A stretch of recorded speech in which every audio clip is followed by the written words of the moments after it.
Hello minasan, mapagpalang araw. Ngayong araw nga po pala ay magpapadala kami ng pera. At bago po kami pumunta sa padalahan, dadaan nga pala muna ulit kami dito sa recycle. Baka kasi may makita ulit kaming bago. Kaya naman kasama ko ulit ng aking senpai na si Kuya Anton upang magtingin-tingin ng mga recycle dito. Basta kada lalabas kami, pumupunta kami dito para dumaan. Baka kasi may makita kami ulit mga bago, sayang naman. Kaya naman, samahan nyo ulit kami magtingin-tingin ng mga recycle. Kada dadaan nga kami dito, pupunta kami lagi dito sa 15. Dito kasi minsan may mga nakalagay na jacket na magaganda, pantalon. Kaya naman sumisilip muna kami.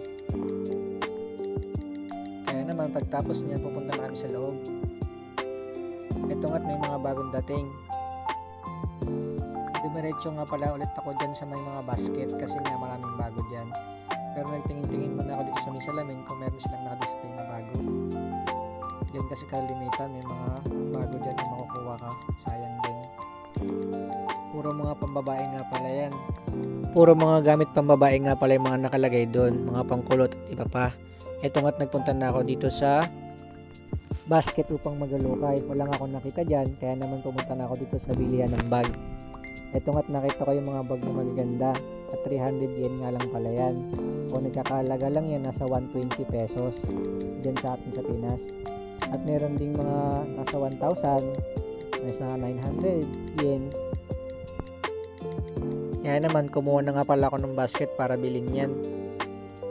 Ito pa nga pala ibang mga bag. Binidyohan ko na rin dahil alam ko may mga mahilig sa bag dyan. Kaya nga't binayaran ko na yung 2 bag tsaka isang long sleeve pantrabaho. Pagkatapos nga dyan, nagpunta na kami sa bilihan ng mga Filipino foods. At doon din nga pala kami nagpapadala ng pera. Kasi nga Pilipino din yung nagbabantay doon. At minsan nagtatanong nga din pala kami sa kanila kung ano yung mga balita about sa mga benefits dito sa Japan. Kasi nga po, yung asawa nga pala nung may-ari ng store ay nagtatrabaho po dati sa City Hall, kaya marami po siyang alam. Mabait nga pala yung mag-asawang to. Bisaya nga pala sila. Medyo may kalayuan nga lang po yung kanilang store dun sa amin. Kaya naman talagang kailangan mo talagang mag-bike. Ito lang kasi yung public transportation namin.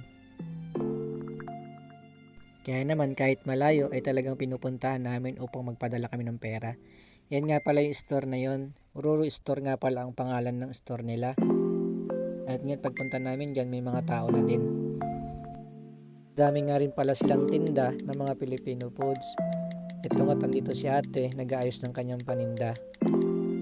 Medyo maliwanag nga po pala, pasensya na po. Halo-halo nga po pala ang mga tinda dito. Meron din silang ice cream na selecta. Meron din namang cake gaya ng Go Deluxe, tender juicy hotdog at iba pa. Sari-sari nga pala yan. Kaya naman talagang pinupuntahan namin tong store na to. Maging nga mga seasonings ay meron sila. Tulad din ng mga sardinas, mga chichirya, ham. Marami nga silang tinda dito. Kaya naman hindi naman namin gano'n namimiss yung mga pagkain dyan sa Pinas. Dahil nga may nabibili din kami dito. May konting kamahalan nga lang sa presyo ng pera sa atin. Dahil nga pera dito sa Japan ang gamit.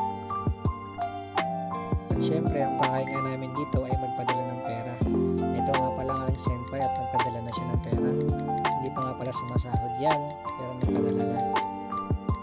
Tapos na nga pala ako magbayad dyan. Pagkatapos nga pala, pumunta ulit kami dito sa kainan at kumain muna kami dahil nga nakaramdam na naman po ng gutom ang kuya nyo. Eto nga't umorder na ulit kami. Dumating na nga pala yung order namin. Nagulat nga pala ang aking senpai dahil napakadami daw pala na to. Kasi nga nag-extra rice pa siya. Kala niya ay konti lang. Tinanong niya nga ako kung mauubos daw ba niya yun. Eh sabi ko parehas lang din naman kami na in-order. Nagtaka nga kami kasi nga napakadami pala. Kala namin konti lang. Mas mura kasi dito at sulit naman.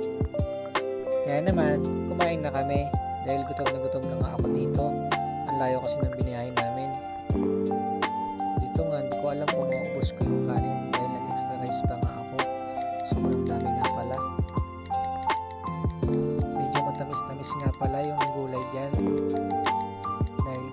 sa karne. Beef nga pala yan. Dahil hindi nga po pala kumakain ng baboy itong kasama ko.